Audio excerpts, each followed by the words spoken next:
possessed with a demon. You know, ready. Unawares to you. Go ahead. Ready, right? Everything.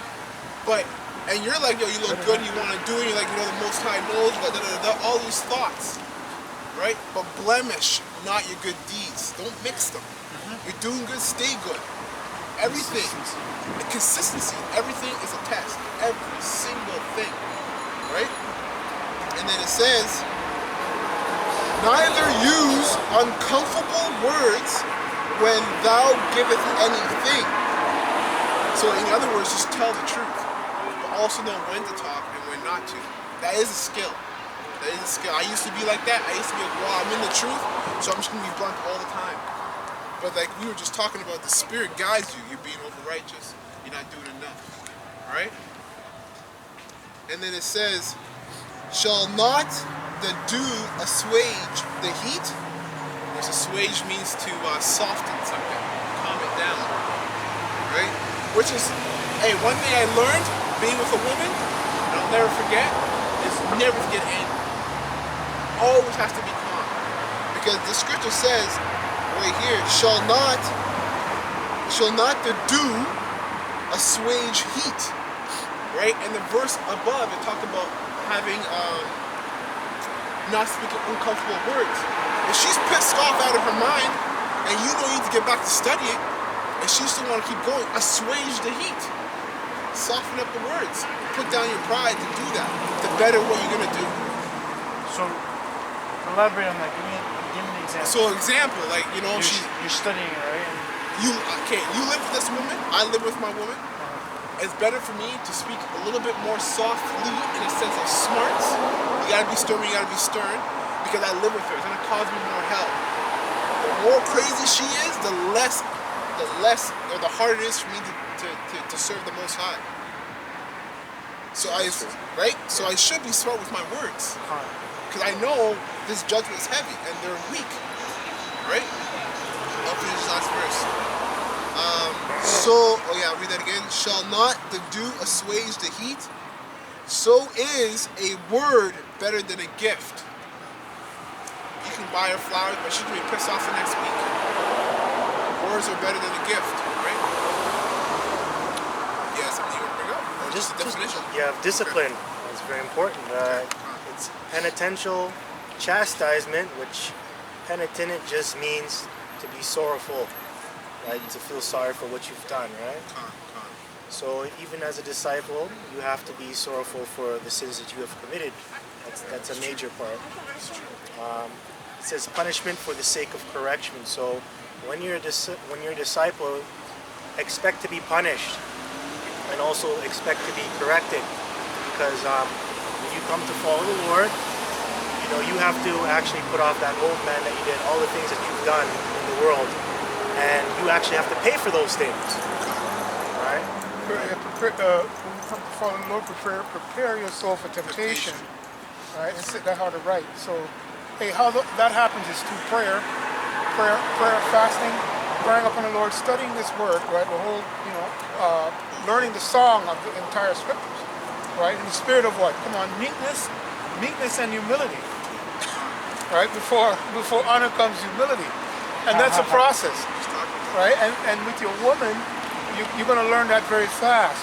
Oh yeah. Right. Yeah. That doesn't mean the voice of stern rebuke is not going to come, but it is reserved. But most of the time, it's going to be the still soft voice that's coming with them, because as you mentioned earlier to me about they go back. Yeah. That's their nature.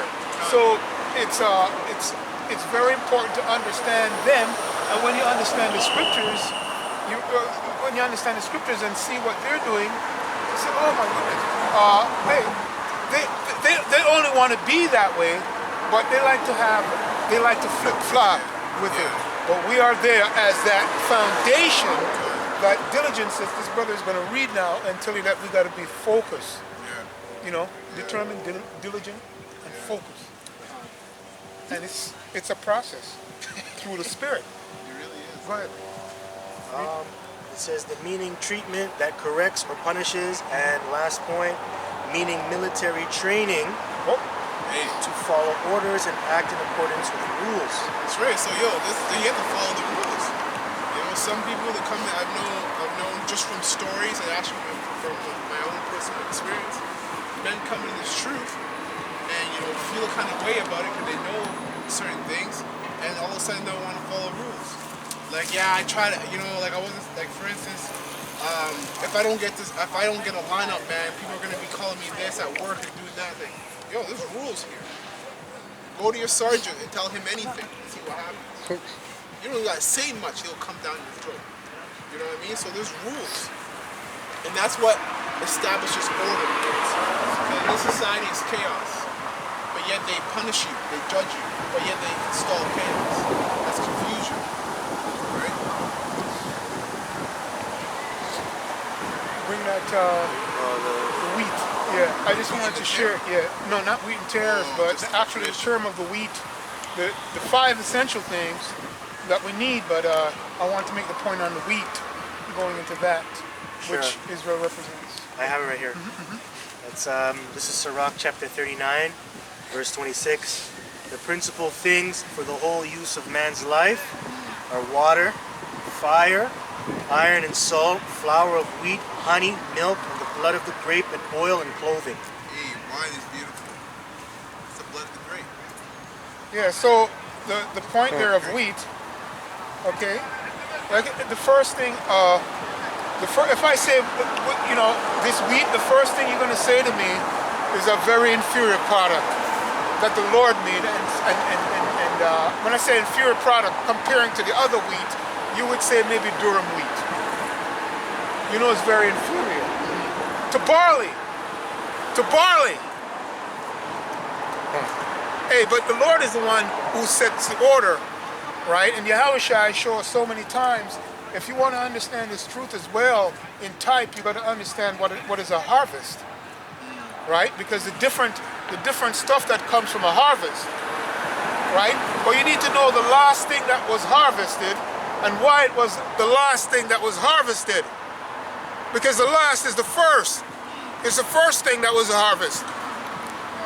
And it's the strongest, right? Hey, but he used an inferior product to exemplify Israel. But when you go into it, you realize, oh my goodness, this wheat is talking about all these other grains and all these other things that come in the harvest. Right? So what I'm saying is a literal harvest is really reflecting that spiritual harvest, right? Hey, and who's the one that's going to come and harvest, right? We know that. Now how about Shimon Shai, right? Okay, so anyway, going back, so I said a couple of things there, but the point that I'm trying to say is this, right? The Lord used wheat, right, which represents Israel. Isn't that correct? Okay. Hey, but did you know when you go into it, when you go into the Tanakh scriptures in type, in terms of the sanctuary, how we move. Hey, barley was the top grade.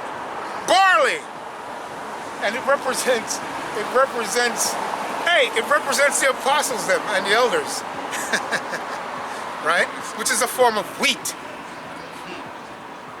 Which is a form of wheat, and Yahushua says that the what? Come on, the wheat and the tares. So simply, you might just think it's whole wheat bread. But that's just to show you how the Lord takes something that is inferior, right, and make it great, right? And what? The tribe of Judah, the tribe itself, right? We know the southern kingdom represents Judah, Judah, Benjamin, and Levi. But Judah itself is also that wheat within the wheat. You know what I'm saying? And you take an inferior product. That's the point I'm saying, and show that it's really a great product because he's the one that's harvesting everything. So my point is barley. That's what I was trying to say to you. That's a secret grain, if you understand it. It can go through the whole winter. It's the most durable. Yeah. It's more durable than the actual wheat. But the point is, it's the Lord that's doing it. That's the lesson. It's not the stuff of itself. It's his maker.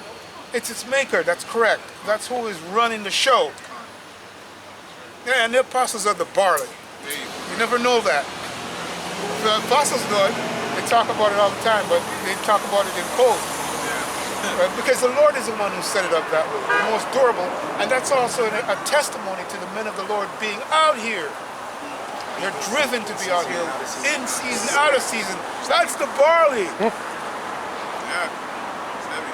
It's hidden, but it's not hidden anymore. Right? So while it generalizes wheat, right, there's also that inferior product when given to Yahweh Shem Shai, which he is in control anyway. Still going to be inferior. But now you know who's the barley. Yep. You can go and read it. You don't have to believe me. It tells you. Right? And I'm not going to tell you where it is. Because right now I can't remember where it is, but I've read it. You can pull out all the barley scriptures you want. And the blood of the grape